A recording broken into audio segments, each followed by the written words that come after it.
जय हिंद दोस्तों। बिहार में भूमि सर्वेक्षण को लेकर मतलब जमीनों का जो सर्वे हो रहा है उसको लेकर बहुत सारे लोगों में बहुत तरह के कंफ्यूजन है।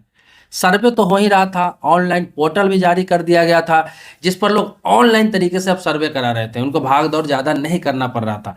ऑनलाइन जो पोर्टल है बिहार सरकार की तरफ से उस पर लोग क्या कर रहे थे, अपना स्वघोषणा अपलोड कर दे रहे थे, सारा डॉक्यूमेंट्स अपलोड कर दे रहे थे और आसानी से उनका फाइल गवर्नमेंट पोर्टल पर चला जाता था और क्या है कि उनका आगे का प्रोसेस शुरू हो जाता है। और इसका डेट क्या है कि लास्ट 31 मार्च 2025 तक दिया गया है बिहार सरकार की तरफ से। अब क्या है 31 मार्च 2025 खत्म हो चुका है, तो लोगों में परेशानी शुरू हो गई, बेचैनी शुरू हो गई कि अब क्या होगा। बहुत सारे लोग जो बाहर रहते हैं, बाहर रह के कमाते हैं, दूसरे शहर में मजदूरी करते हैं, किसी कंपनी में काम करते हैं, किसी तरह कारोबार करते हैं, वो नहीं आ पाए या फिर नहीं कर पाए, अब कैसे होगा। तो इसी को लेकर आपको बता दूं कि बिहार के जो भूमि सुधार मंत्री संजय सारावगी ने कहा है कि जो लोग नहीं पोर्टल पे आवेदन कर पाए स्वघोषणा का,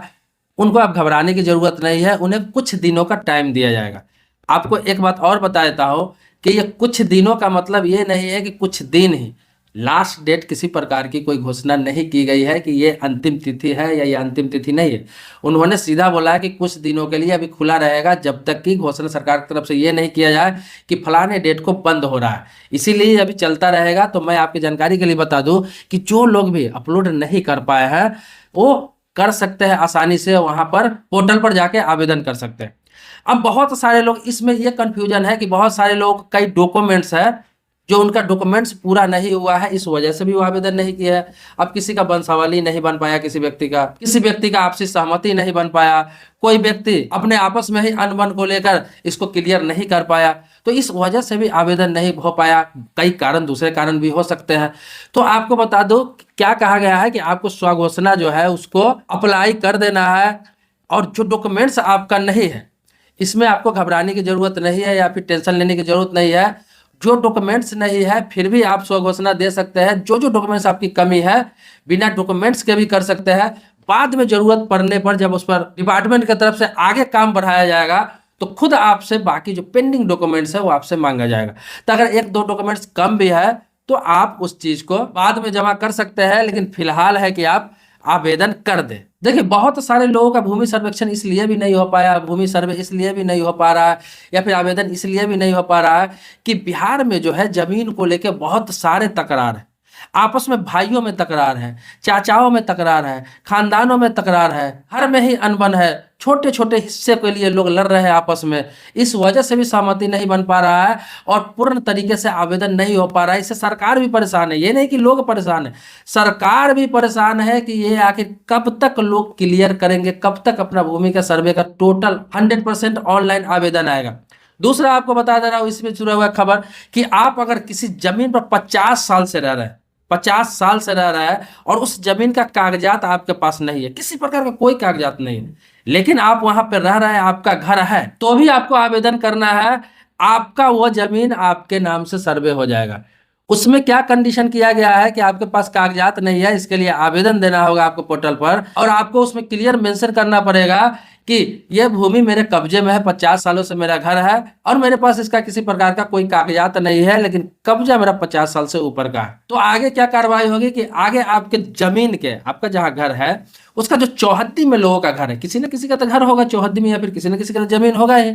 तो उस चौहद्दी के आधार पर सर्वे किया जाएगा। मतलब कि जब सर्वेक्षण होगा तो अधिकारी आपके पास जाएंगे, जमीन की मापी करेंगे और आपके चौहद्दी में जिनका नाम है, चाहे चारों तरफ आपका जिनका जमीन है, उन लोगों से पूछा जाएगा। कम से कम चौहद्दी में जो 4 लोगों का नाम है, आपके उत्तर दक्षिण पूरब पश्चिम कौन लोगों का घर है या फिर किस लोगों का जमीन है, उनसे पूछा जाएगा, उनसे कंफर्मेशन लिया जाएगा कि क्या इस व्यक्ति का सही में 50 साल से ऊपर से यहाँ पे घर है, 50 साल से कब्जा है। अब उनके इन्फॉर्मेशन पर, उनके बयान पर अगर वो बता देते हैं कि हाँ 50 साल से ऊपर से यहाँ बसे हुए हैं, 50 साल से ऊपर से इनका घर है, तो फिर आपके नाम से सर्वे कर दिया जाएगा। किसी प्रकार की अगर आपत्ति नहीं हो तो उन लोगों को भी मौका दिया गया है। तो बहुत लोग कह रहे थे कि हमारा 50 साल, 60 साल, 70 साल से मेरा घर है और मेरे पास कागजात नहीं है, ये जमीन मेरे नाम से आज तक हुआ नहीं है, मुझे पता ही नहीं है किसका जमीन है, लेकिन बिना किसी केस मुकदमा, बिना किसी आपत्ति के मैं यहाँ 50 साल से हूँ।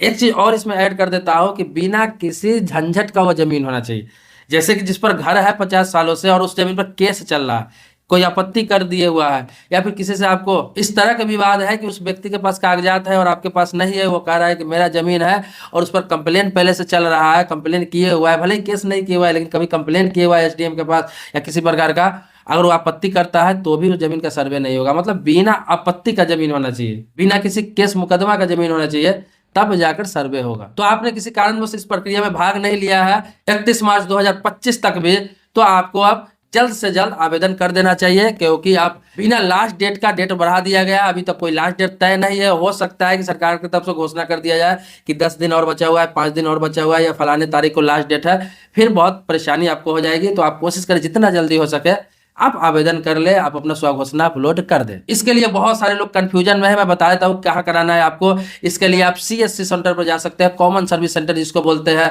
जन सुविधा केंद्र पर जा सकते हैं, किसी साइबर कैफे में जा सकते हैं, किसी भी प्रकार का कंप्यूटर सेंटर पर जा सकते हैं, नागरिक सुविधा केंद्र पर जा सकते हैं, जहां भी ऑनलाइन प्रक्रिया काम होता है वहां पर जाके आप आवेदन कर सकते हैं। अगर आपके पास थोड़ा भी नॉलेज नहीं है इस बारे में तो खुद से यह काम करने का प्रयास नहीं करें, क्योंकि थोड़ी सी गलती की वजह से आपका आवेदन रिजेक्ट हो सकता है। तो इसीलिए कोई ना कोई सेंटर पे जाके कराए, वहां पर अच्छे से आपकी डॉक्यूमेंट्स भी अपलोड हो जाएगी, पूरी प्रक्रिया से भर दी भी जाएगी, जो भी कमी है वो आपसे बता भी दी जाएगी, क्योंकि उन लोगों को मालूम होता है, वो लोग ट्रेंड होते हैं और वो लोग आसानी से कर देते हैं। बाकी जिनको इस बारे में संपूर्ण नॉलेज है वो लोग खुद भी कर रहे हैं अपने लैपटॉप से या अपने कंप्यूटर के द्वारा। बाकी आपको बता दूं, इससे संबंधित और जानकारी चाहिए या फिर कोई नया अपडेट चाहिए, अगर आता है तो मैं आपको बताने का प्रयास करूंगा। आप कमेंट बॉक्स में अपनी सवाल रख सकते हैं। आप जानते हैं समय समय पर नया अपडेट भी देता रहता हूँ, कोई नई जानकारी भी देता रहता हूँ, चाहे वो जमीन जायदाद से संबंधित हो या फिर कोई प्रॉपर्टी से संबंधित हो, या आपको बता दूं गवर्नमेंट स्कीम से संबंधित हो, या फिर रेलवे का कोई नया अपडेट आता है, ये सारी जानकारी आपको इस चैनल पर देता हूँ। तो सब्सक्राइबर नहीं है तो चैनल को सब्सक्राइब करिए, लेकिन पुराने सब्सक्राइबर है तो आभारी हूँ आपका। चलिए नेक्स्ट वीडियो में मिलते हैं एक और मुद्दे के साथ, तब तक के लिए शुक्रिया, धन्यवाद, जय हिंद दोस्तों।